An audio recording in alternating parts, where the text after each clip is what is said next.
ప్రజ్ఞ ట్యుటోరియల్స్కి స్వాగతం. ఈ వీడియోలో మనం డిఎస్సి స్కూల్ అసిస్టెంట్ బయాలజీని భాగంగా 8వ తరగతి జీవశాస్త్రం సెమిస్టర్ 1లో కణ నిర్మాణం విధులు అనే పాఠ్యాంశంలోని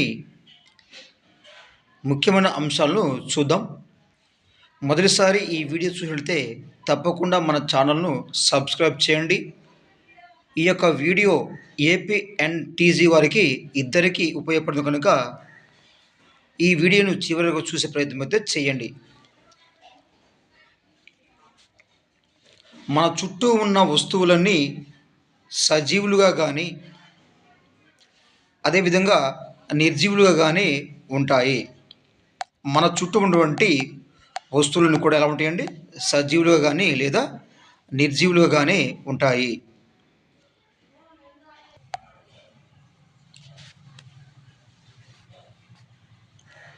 ప్రాణంతో ఉన్న అన్ని జీవరాశులు కొన్ని ప్రాథమిక విధులను నిర్వర్తిస్తాయి.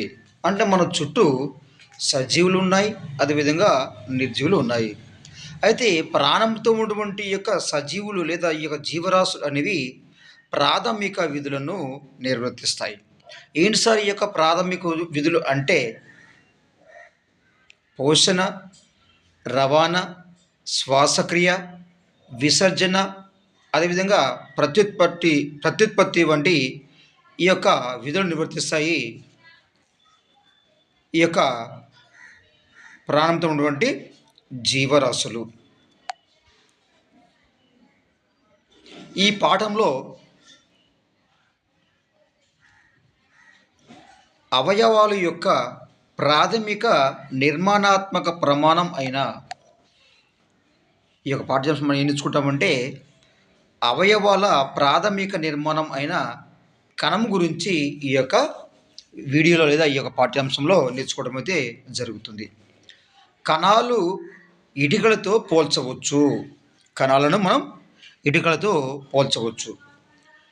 ఇటుకలను ఒక చోట పేర్చడం ద్వారా ఇంటిని ఏ విధంగా నిర్మిస్తామో అలానే కణాలన్నీ కలిస్తే ప్రతి జీవి దేహం అనేది తయారవుతుంది.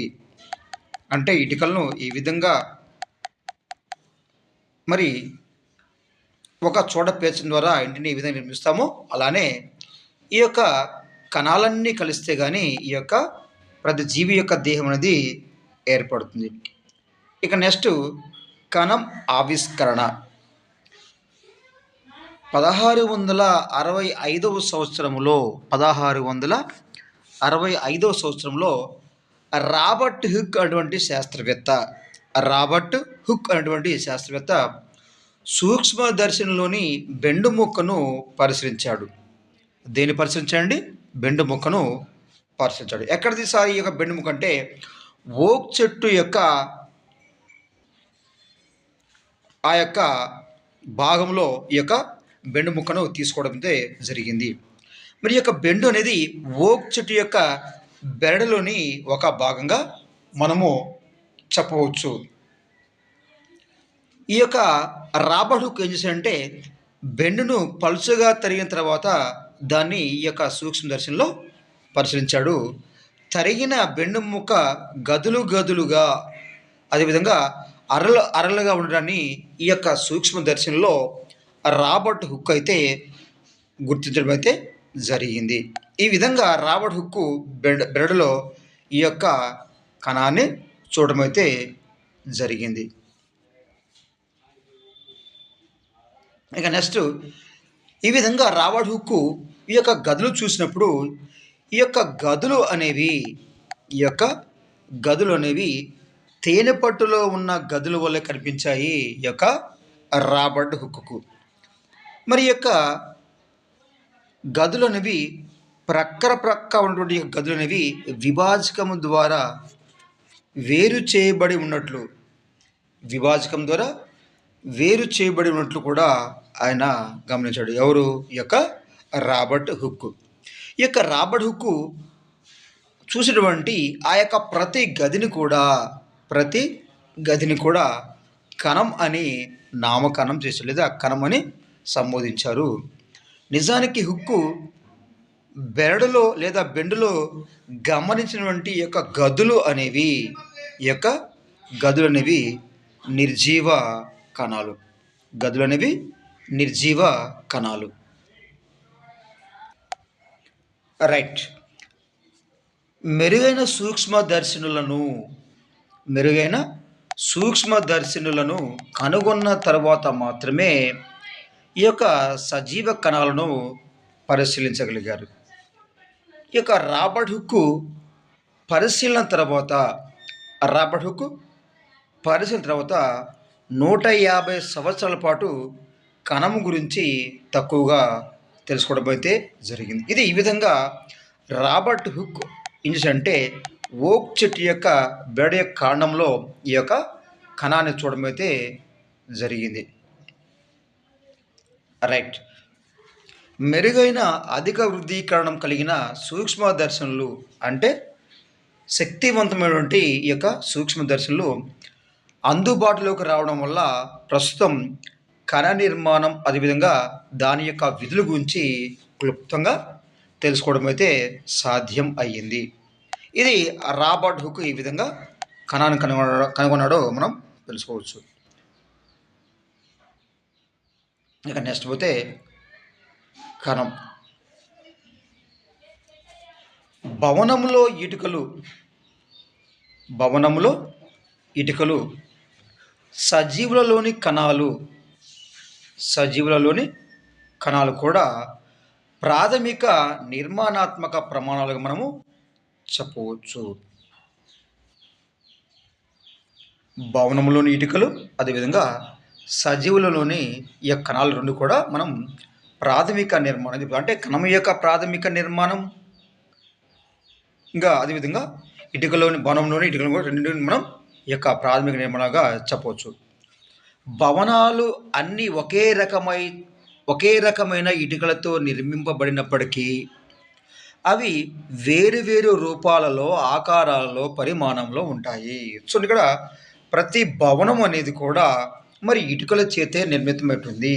కానీ ఇటుకల చేత నిర్మితమైనటువంటి ఆ యొక్క భవనాలు అనేవి ఇటుకలు ఒకటైనా సరే భవనాలు అనేవి వేరువేరు రూపాల్లో, ఆకారాల్లో, అదేవిధంగా పరిమాణంలో ఉంటాయి. అదేవిధంగా ఈ యొక్క జీవరాశులు అన్నీ కూడా ఒకదానికి ఒకటి అంటే అన్ని జీవరాశులలో కణాలు ఉన్నప్పటికీ ఈ యొక్క జీవరాశులు అన్నీ కూడా ఒకదాని ఒకటి భిన్నంగా ఉంటాయి. కానీ వీటిలో ఉన్నటువంటి అన్ని కణాలు అనేవి మరి ఒకే రకంగా ఉండటం అయితే జరుగుతుంది. ఇక చూడండి, ఇక్కడ జీవరాశులు అన్నీ ఒకదానికొకటి భిన్నంగా ఉన్నప్పటికీ అవి అన్ని కణాలతో నిర్మింపబడి ఉంటాయి. ఇక నెక్స్ట్ పోతే సజీవులలోని కణాలు ప్రాణం లేని ఇటుకల కంటే సంక్లిష్టమైనవి. సజీవులలోని ఈ యొక్క కణాలు అనేవి ప్రాణము లేని మరి ఇటుకల కంటే సంక్లిష్టమైనవి. ఇక నెక్స్ట్ కోడిగుడ్డును కంటితో సులభంగా చూడవచ్చు. ఇదేనండి ఈ యొక్క కోడిగుడ్డును కంటితో చూడవచ్చు. అయితే మరి ఈ యొక్క కోడిగుడ్డు అనేది కణమా లేక కణాల సమూహమా? ఈ యొక్క కోడిగుడ్డు అనేది కణమా లేదా కణాల సమూహం అనే విషయాన్ని మనం తెలుసుకుందాం. ఈ యొక్క కోడిగుడ్డును చూస్తే ఈ యొక్క కోడిగుడ్డును మనం ఏక కణానికి ఉదాహరణగా చెప్పవచ్చు. ఈ యొక్క కోడిగుడ్డు మనం ఏం చెప్పవచ్చు అండి, ఏక కణానికి ఉదాహరణగా మనము చెప్పవచ్చు.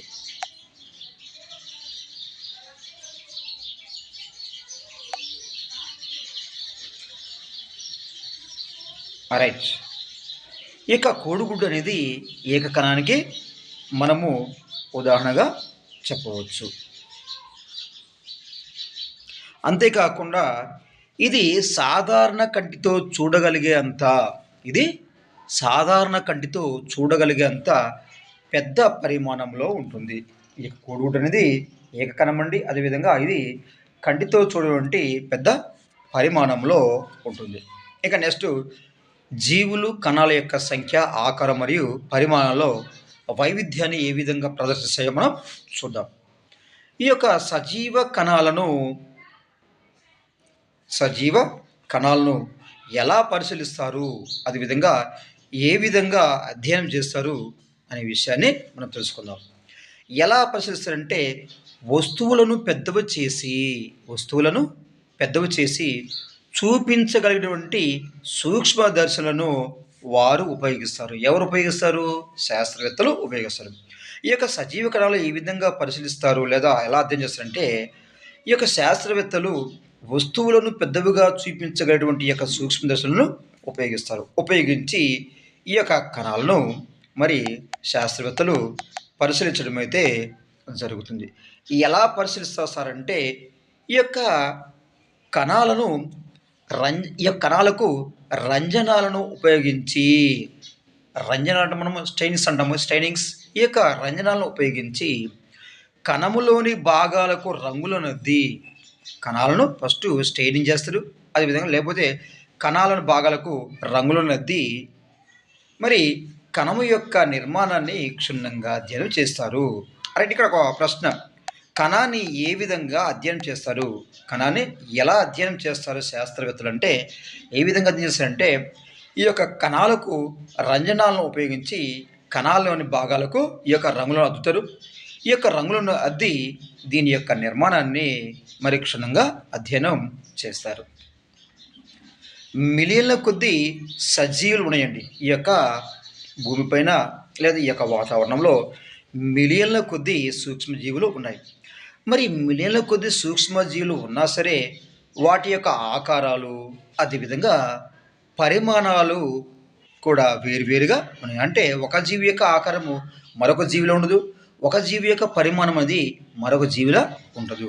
మరి ఉన్నటువంటి ఈ యొక్క మిలియన్ కొద్ది సజీవులు కూడా వాటి యొక్క ఆకారాలు అనేవి పరిమాణాలు అనేవి వేరువేరుగా ఉంటాయి.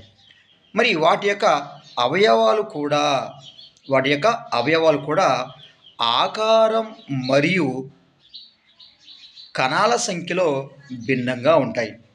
మరి ఈ యొక్క జీవులు ఉన్నటువంటి ఈ యొక్క అవయవాల యొక్క ఆకారం కానీ లేదా మరి పరిమాణం అదేవిధంగా కణాల యొక్క సంఖ్యలు కూడా భిన్నంగా ఉంటాయి. అంటే కొన్ని జీవులలో కణాల సంఖ్య తక్కువ ఉంటుంది, మరి కొన్ని జీవుల్లో కణాల సంఖ్య ఎక్కువ. అంటే కణాల సంఖ్య తక్కువగా ఉన్నప్పుడేమో చిన్న జీవి కనబడుతుంది, కణాల యొక్క సంఖ్య పెద్దగా ఉన్నప్పుడు పెద్ద జీవిగా కనబడుతుంది. అంతేగాని కణాల యొక్క సైజు పెరగడం వల్ల కణాల జీవి యొక్క పరిమాణం అనేది పెరగదు. ఇది ఖచ్చితంగా గుర్తుపెట్టుకోవాలి.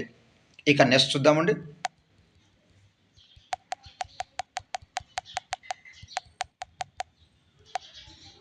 రైట్, ఇక కణాల సంఖ్య ఏంటండి? కణాల సంఖ్య గురించి మనం చూద్దాం. అంటే ఏ జీవుల కణాల సంఖ్య రావడం చూద్దాం. రైట్, మనము పొడవుగా ఉన్నటువంటి చెట్టు ఉదాహరణ యూకలిప్టస్ అండి, జమైల్స్ చూద్దాం. ఈ యొక్క పొడవు ఉన్నటువంటి ఈ యొక్క యూకలిప్టస్ కానీ అదేవిధంగా ఏనుగు వంటి పెద్ద పెద్ద జంతువులలో మరి ఎన్ని కణాలు ఉంటాయి సార్ అంటే మిలియన్లు ట్రిలియన్లలో ఉండడం జరుగుతుంది. ఈ యొక్క పెద్దగా ఉన్నటువంటి మరి మొక్కల్లో కానీ అదేవిధంగా ఏనుగు వంటి పెద్ద పెద్ద జంతువులు కానీ ఈ యొక్క కణాలు అనేవి ఎన్ని ఉండేస్తారంటే మిలియన్ల సంఖ్యలోను అదేవిధంగా ట్రిలియన్ల సంఖ్యలోనూ ఉండడం జరుగుతుంది. మరి మానవ దేహం భిన్న ఆకారాలు, మన యొక్క దేహం అనేది భిన్న ఆకారాలు పరిమాణం గల ట్రిలియన్ కణాలను కలిగి ఉంటుంది. ఎందుకు అంటే మానవ దేహం పెద్దగా ఉంటుంది కాబట్టి మరి కణాల సంఖ్య ఎక్కువగా ఉండాలి కాబట్టి, అంటే కణాల సంఖ్య పెరుగుతున్న కొద్దీ జీవి యొక్క పరిమాణం అనేది పెరుగుతూ ఉంటుంది. మరి మానవ దేహం అనేది భిన్న ఆకారాలు అదేవిధంగా పరిమాణం గల ట్రిలియన్ కణాలను కలిగి ఉండడం అయితే ఉంటుంది. ట్రిలియన్ కణాలను కలిగి ఉంటుంది. వేరువేరు సమూహాలుగా ఉండే కణాలు వేరువేరు విధులను నిర్వర్తిస్తాయి. ఇంకా చూడండి, ఇక్కడ కణము అనేది మరి అనేక కణాలు కలిసి కణ సమూహం ఏర్పడింది.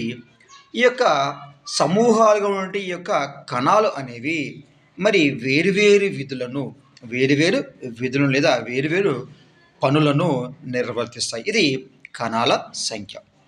రైట్, ఒక బిలియన్ అనగా 1000 మిలియన్లు అనేదండి. 1 బిలియన్ అనగా 1000 మిలియన్లు. 1 ట్రిలియన్ అనగా 1000 బిలియన్లు. ఇది గుర్తుంచుకోవాలి. ఇది కణాల సంఖ్య. అంటే జీవి యొక్క పరిమాణం పెరుగుతున్న కొద్దీ కణాల సైజులో తేడా ఉండదు. కణాల యొక్క సంఖ్య మాత్రమే పెరుగుతుంది. కణాల సంఖ్య తక్కువగా ఉన్నప్పుడు మరి కణాలు అనేవి మరి పెద్దగా ఉంటాయి. జీవులు పెద్దగా ఉంటాయి. కణాల సంఖ్య తక్కువగా ఉన్నప్పుడు జీవుల యొక్క పరిమాణం అనేది తక్కువ ఉండడం అయితే జరుగుతుంది. ఇది గుర్తుపెట్టుకోవాలి. ఇక నెక్స్ట్ చూద్దామండి. ఒకటి కంటే ఎక్కువ కణాలతో నిర్మింపబడే జీవులను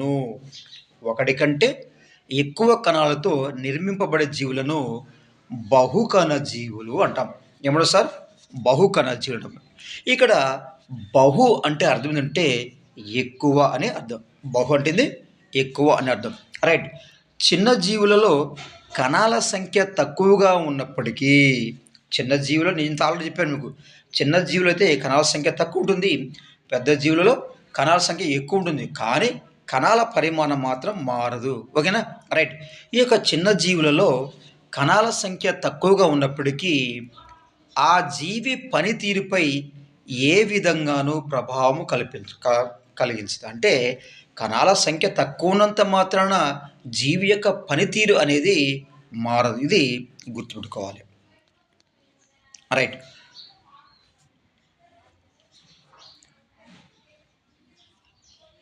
ఇంకో విషయం ఏంటంటే ఏ జీవులు అయినా సరే బిలియన్ల సంఖ్యలో మరి కణాలతో ఉన్న ఏ జీవి అయినా సరే మరి అది ఏకకణ జీవితంతో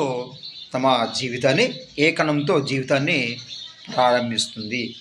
ఈ యొక్క ఏకకణమే ఫలదీకరణం చెందిన అండము. ఫలదీకరణం చెందిన అండం అనేది విభజన చెందుతూ చివరికి కణాల సంఖ్య పెంచుకుంటూ అభివృద్ధి చెందడం అయితే జరుగుతుంది. అంటే ఇక్కడ ఏ జీవి అయినా సరే సింగిల్ సెల్, ఒకే కణంతో మాత్రమే తమ జీవితాన్ని ప్రారంభిస్తుంది. దాన్ని మనం అదే ఫలదీకరణం చెంది అండంగా మారుతుంది. ఈ యొక్క అండం అనేది అనేక విభజనలు జరుగుతూ చివరికి వాటి యొక్క కణాల సంఖ్య అనేది పెరుగుతుంది. ఇది మనం గుర్తుంచుకోవాలి. ఇక నెక్స్ట్ పోతే మనకి బహుకణ జీవుల తర్వాత ఏకకణ జీవులు. రైట్. ఇక్కడ ఏకకణ జీవులు అంటే ఒక కణం కలిగిన జీవులను, అంటే ఏ జీవుల యొక్క దేహ నిర్మాణం అనేది ఒకే కణము చేత నిర్మించబడి ఉంటుందో అలాంటి జీవులు అంటే ఏకకణ జీవులు అంటాం. ఏమంటాం సార్? ఏకకణ జీవులు అంటాము. ఇక్కడ ఏక అనగా ఒకటి అర్థం. ఏకనగా ఒకటి అని అర్థం. ఇది బహుకణ జీవులు. అదేవిధంగా ఏకకణ జీవులు. బహుకణ జీవులు, ఏకకణ జీవులు. ఇక నెక్స్ట్ చూద్దామండి ఏముందో. మరి ఏకకణ జీవులకు ఉదాహరణ ఏంటంటే రైట్. మరి ఏకకణ జీవులకు ఉదాహరణ ఏంటంటే అమీబా, పారామీషియం, యూగ్లినా. అదేవిధంగా కొన్ని రకాల మొక్కలు కూడా ఏకకణ జీవులు ఉన్నాయి. ఇక బహుకణ జీవులు అంటే అభివృద్ధి చెందినటువంటి మొక్కలు, జంతువులు, వీటన్నిటి మనం బహుకణ జీవులు అంటాం. ఇది ఏకకణ జీవులు. అదేవిధంగా బహుకణ జీవులకు ఉదాహరణలు. ఏకకణ జీవి కూడా బహుకణ జీవులు చేసేటువంటి అన్ని అవసరమైన విధులను నిర్వహిస్తుంది. అంటే ఏకకణ జీవులు కూడా బహుకణ జీవులు ఏ విధంగా అన్ని రకాల క్రియలను, శ్వాసక్రియ, రవాణా, విసర్జన, మరి ప్రత్యుత్పత్తి అనేటువంటి అన్ని రకాల జీవక్రియలు చేస్తుందో అలానే ఈ యొక్క బహుకణ జీవులు కూడా ఇలాంటి క్రియలు, అంటే ఏకకణ జీవుల్లో, బహుకణ జీవుల్లో అన్ని రకాల ఈ క్రియలని జరుగుతాయి. అమీబా వంటి ఏకకణ జీవి ఏం చేస్తారంటే ఆహారాన్ని సంగ్రహిస్తుంది. అమీబా వంటి ఏకకణ జీవి ఆహారాన్ని సంగ్రహిస్తుంది. అదేవిధంగా ఆహారాన్ని జీర్ణం చేసుకుంటుంది. అదేవిధంగా శ్వాసిస్తుంది. అదేవిధంగా విసర్జిస్తుంది. అదేవిధంగా పెరుగుతుంది. అదేవిధంగా ఈ యొక్క అమీబా వంటి ఏకకణ జీవులు ప్రత్యుత్పత్తి జరుగుతుంది. అంటే ఈ విధంగా అన్ని రకాల క్రియలను, ఈ యొక్క జీవక్రియలను ఈ యొక్క అమీబా అయితే అమీబాలో జరుగుతుంది. మరి బహుకణ జీవుల్లో కూడా ఇలాంటి విధులు ఇలాంటి విధులు ప్రత్యేక కణ సమూహముతో నిర్మితమైన వివిధ కణజాలాలు నిర్వర్తిస్తాయి. అంటే ఇక్కడ అమీబాల ఒకే కణము చేత ఈ యొక్క అన్ని క్రియలు జరుగుతాయి. బహుకణ జీవులైతే మరి కణజాలాల చేత మరి కణ సమూహంతో నిర్మితమైన వివిధ కణాలు నిర్వహిస్తాయి ఈ యొక్క క్రియలను. ఇక బహుకణ జీవులలో ఈ యొక్క కణజాలాలు అన్నీ కలిసి ఏం చేస్తాయంటే అవయవాలు ఏర్పరుస్తాయి. అన్ని అవయవాలు కలిసి ఏమి ఏర్పరుస్తాయి? జీవిని ఏర్పరుస్తాయి.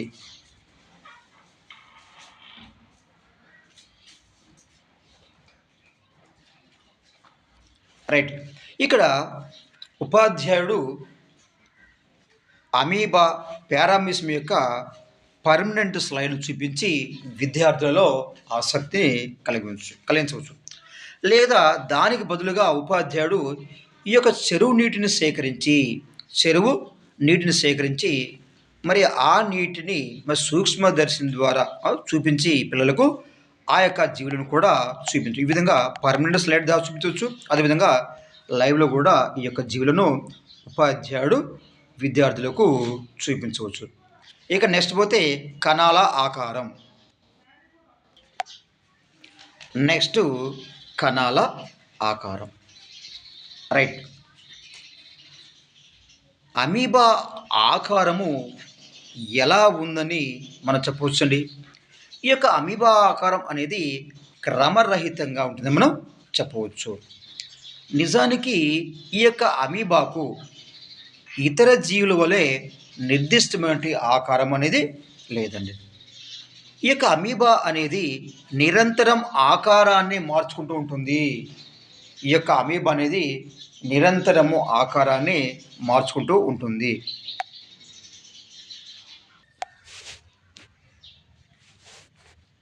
రైట్. ఇక్కడ అమీబా అనేది ఒక నిర్దిష్టమైన ఆకారాన్ని కలిగి లేదు.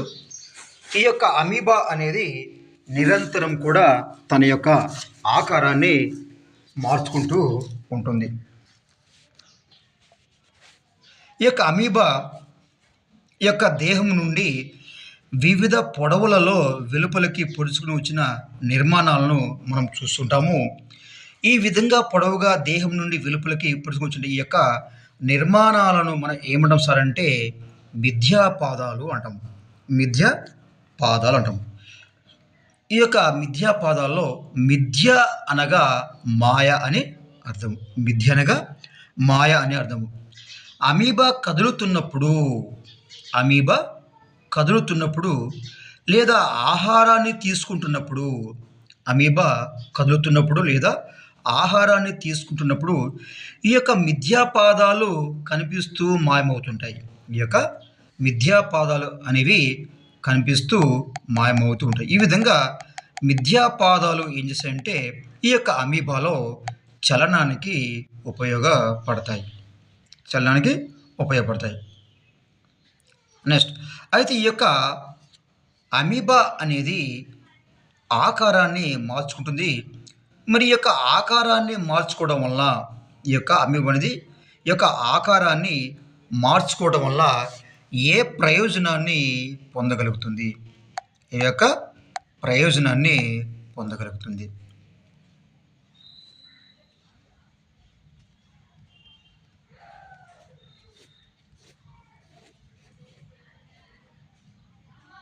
రైట్. ఈ యొక్క అమీబాలో మిథ్యాపాదాలను ఏర్పరచడం ద్వారా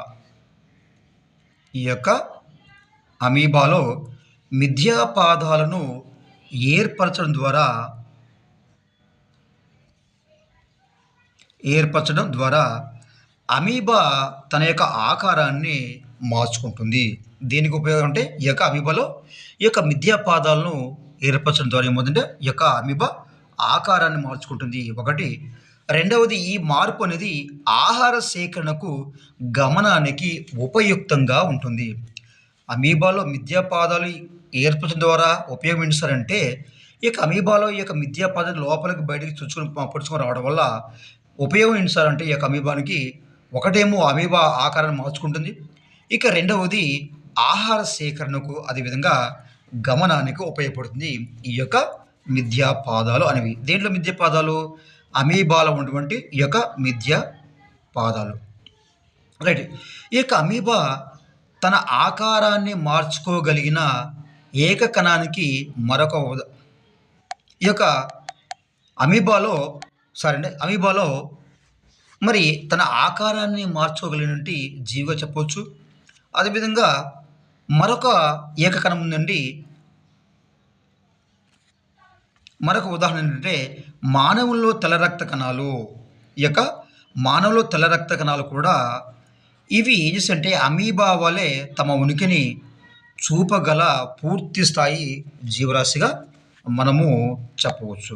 అంటే అమీబా ఏ విధంగా తన ఆకారం మార్చుకుంటుందో అలానే తెల్ల రక్త కణాలు ఉన్నటువంటి ఈ యొక్క రక్త కణాలు కూడా ఈ యొక్క ఆకారాన్ని మార్చుకుంటాయి. ఇక నెక్స్ట్ మిలియన్ల కొద్దీ ఉన్న జీవులలో మిలియన్ల కొద్దీ ఉన్నటువంటి ఈ యొక్క జీవులలో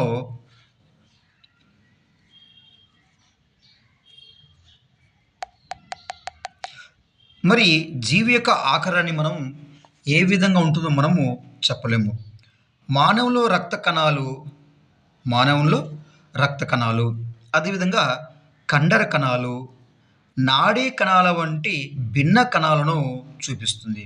ఈ మానవుల్లో మరి రక్త కణాలు అనేవి ఒక రకమైన ఆకారాన్ని, అదేవిధంగా నాడీ కణాలు అనేవి ఒక రకమైన ఆకారాన్ని, ఈ విధంగా భిన్న కణాలను ఈ యొక్క చూపిస్తుంది. అంటే భిన్న ఆకారంలో కనబడడం అయితే జరుగుతుంది.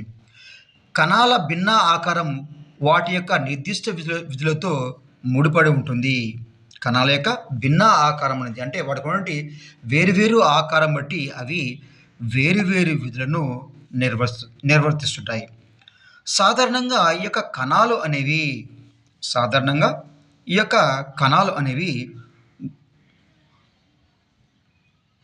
గుండ్రంగా కానీ అంటే మానవుని దేహంలో ఉంటే కణాలు కానీ లేదా జీవులు ఉన్నటువంటి ఈ యొక్క దేహంలో కణాలు ఏవైనా సరే ఈ కణాలన్నీ కూడా గుండ్రంగా కానీ వర్తులాకారంగా కానీ పొడవుగా కానీ ఉంటాయి.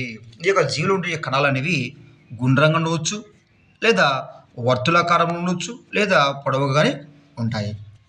మరి కొన్ని కణాలు అనేవి పొడవుగా ఇరువైపులా మొనదేలి ఉంటాయి. కొన్ని కణాలు ఎలా ఉంటాయంటే పొడవుగా ఇరువైపులా మొనదేలి ఉంటాయి. ఇవి కదురు ఆకారాన్ని చూపిస్తాయి. మరి కొన్ని నాడీ కణాలు లేదా న్యూరాన్లు, ఇక తప్పబడదండి, కొన్ని నాడీ కణాలు లేదా న్యూరాన్లు శాఖాయుతంగా ఉంటాయి. కొన్ని నాడీ కణాలు ఎలా ఉంటాయండి? మరి కొన్ని నాడీ కణాలు కానీ మన దాన్ని ఈ యొక్క నాడీ కణాలు మనం అంటే న్యూరాన్ అంటామండి. ఈ యొక్క నాడీ కణాలు కానీ లేదా న్యూరాన్లు కానీ ఎలా ఉంటాయి సార్ అంటే నాడీ శాఖాయుతంగా ఉంటాయి. శాఖాయుతంగా అంటే ఈ యొక్క నాడీ కణాలు ఏం చేస్తారు సార్ అంటే ఈ యొక్క నాడీ కణాలు సమాచారాన్ని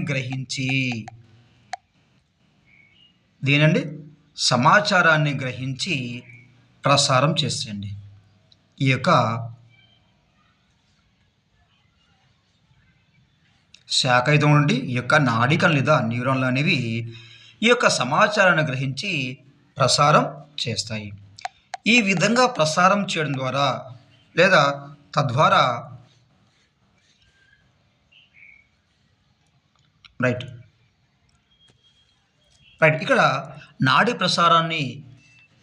సమాచారాన్ని గ్రహించి ప్రసారం చేయడం ద్వారా సాధారణంగా జీవులలో ఏమవుతుంది?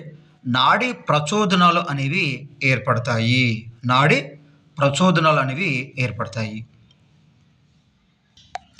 రైట్. ఇక్కడ నాడీ కణాలు ఏముందంటే సమాచారాన్ని అందించడం ద్వారా తద్వారా శరీరంలోని భిన్న పనుల లేదా వివిధ రకాల పనులను నియంత్రణ మరియు సమన్వయానికి సహకరిస్తుంది. కణములో ఏ భాగము ఏ ఆకారాన్ని ఇస్తుందో మనము చెప్పగలమంటే చెప్పలేము. అంటే కణములో ఏ భాగము ఏ ఆకారాన్ని కలిగి ఉంటాయి అంటే కణంలోని భాగము వేరు వేరు ఆకారాన్ని కలిగి ఉంటాయి. కణంలో భాగాలన్నీ కూడా ఒక పొర చేత ఆవరించబడి ఉంటాయి. మరి ఇటువంటి కణాలు అనేవి ఇది కణం అనుకుంటే ఈ కణం పైన ఒక పొర చేత ఆవరించబడి ఉంటాయి. మరి ఈ పొర అనేది ఏం చేస్తారంటే వృక్ష అదేవిధంగా జంతు కణాలకు ఆకారాన్ని ఇస్తాయి. అంటే ప్రతి కణములో మరి ఒక పొర ఉంటుంది. ఈ పొర దేనికి ఇస్తారంటే వృక్ష అదేవిధంగా జంతు కణాలకు ఆకారాన్ని ఇస్తుంది. ఈ పొరను మనం ఏమంటారంటే మనము ప్లాస్మా పొర అంటాము. ఏ పొర అండి? ప్లాస్మా పొర లేదా కణ త్వచము అంటాము. రైట్. మరి అన్ని జంతు వృక్ష కణాలలో కణాన్ని ఆవరించిన ఈ పొర ఉంటుంది. ఈ పొర అనేది దేని అంటే ఆకారాన్ని ఇస్తుంది. ఈ పొర అంటే ప్లాస్మా పొర లేదా కణత్వచం అంటాం. అయితే అదనంగా ఈ యొక్క వృక్షాలలో ఈ యొక్క ప్లాస్మా పొరతో పాటు అదనంగా మరొక పొర ఉంటుందండి. ఈ పొరని ఏమంటామంటే కణ కవచం అంటాము. ఏమంటారు సార్? కణ కవచం అంటాము. ఇది కణ కవచం దేని అంటే మొక్క యొక్క కణానికి ఆకారాన్ని అదేవిధంగా ఈ కణ కవచం అనేది మరి మొక్కకి స్థిరత్వాన్ని మొక్క యొక్క కణానికి దృఢత్వాన్ని ఇవ్వడానికి ఇది సహాయపడుతుంది. ఈ యొక్క కణ కవచం అంటే ప్లాస్మా పొరతో పాటు అదనంగా మరో పొర ఉంటుంది. ఈ ఎక్కడండి? మొక్కలో. ఇది తేడా మొక్కకి జంతువుకు నుండి కణాల్లో తేడా.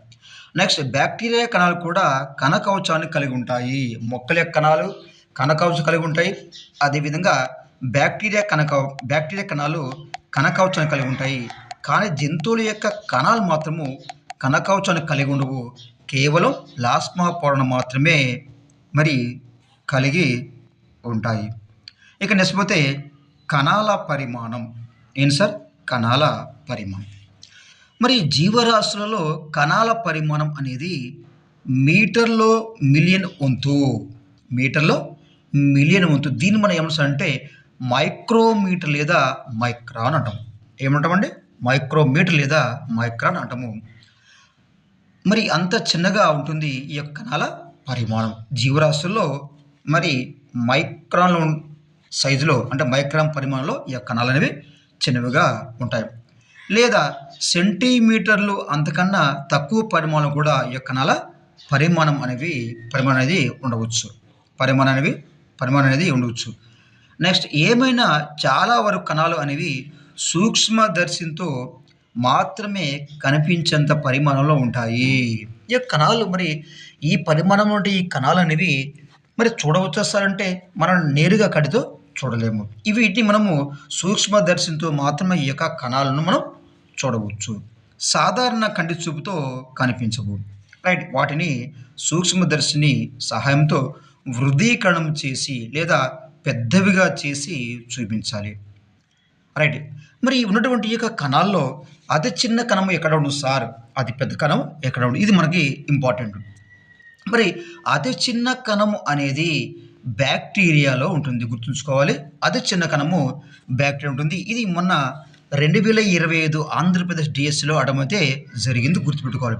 మరి అతి చిన్న కణం బ్యాక్టీరియా ఉంటుంది. ఇది 0.1 నుండి 0.5 మైక్రోమీటర్ల పరిమాణంలో ఉంటుంది. ఇది అతి చిన్న కణం. ఇక నెక్స్ట్ అంటే అతి పెద్ద కణము. రైట్. మరి అతి పెద్ద కణం అనేది ఉష్ట్రపక్షి. దీన్ని మనము ఆస్ట్రిచ్ అని కూడా అంటాము. ఆస్ట్రిచ్ లేదా ఉష్ట్రపక్షి ఆస్ట్రిచ్ యొక్క అండం అనేది అతి పెద్ద కణంగా చెప్పవచ్చు. ఇది ఎంత ఉంటుంది అంటే 170 మిల్లీమీటర్లు ఇంటూ 130 మిల్లీమీటర్ల పరిమాణం ఉంటుంది ఈ యొక్క ఆస్ట్రిచ్ యొక్క అండం. ఇది అతి చిన్న కణము, అదేవిధంగా అతిపెద్ద కణాలకి ఉదాహరణలు. ఇక నెక్స్ట్ పోతే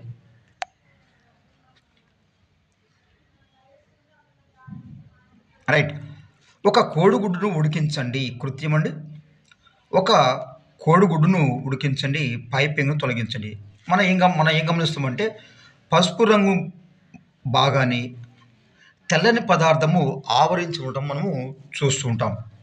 మరి ఈ యొక్క తెల్లని పదార్థం మనం అంటే అల్బుమిన్ అంటారు, లేదా ఆల్బుమిన్ అంటారు. ఈ యొక్క తెల్లని పదార్థం ఆల్బుమిన్ గుడ్డును ఉడికించినప్పుడు అది గడ్డకట్టి పసుపు రంగు సొన పసుపు రంగు సొన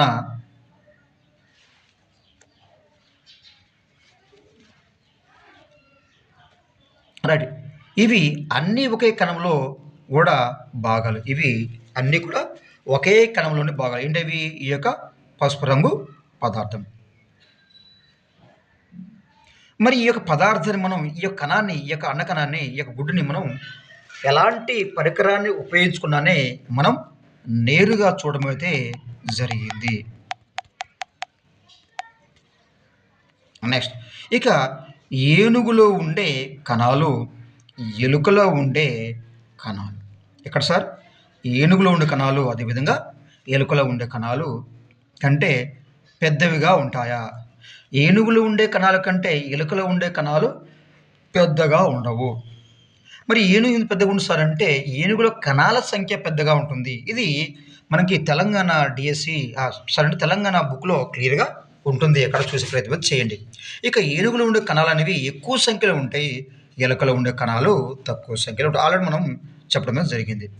నెక్స్ట్ మొక్కలలో గానీ, అదేవిధంగా జంతువులలో గానీ జీవి శరీర పరిమాణానికి మొక్కలు కావచ్చు, అదేవిధంగా జంతువులు కావచ్చు. ఈ మొక్కల్లో గానీ, జంతువులు గానీ జీవి యొక్క పరిమాణానికి అంటే సైజ్ చిన్నగా ఉందా? లేదా పెద్దగా ఉంది? జీవి యొక్క పరిమాణానికి, కణాల పరిమాణానికి ఎలాంటి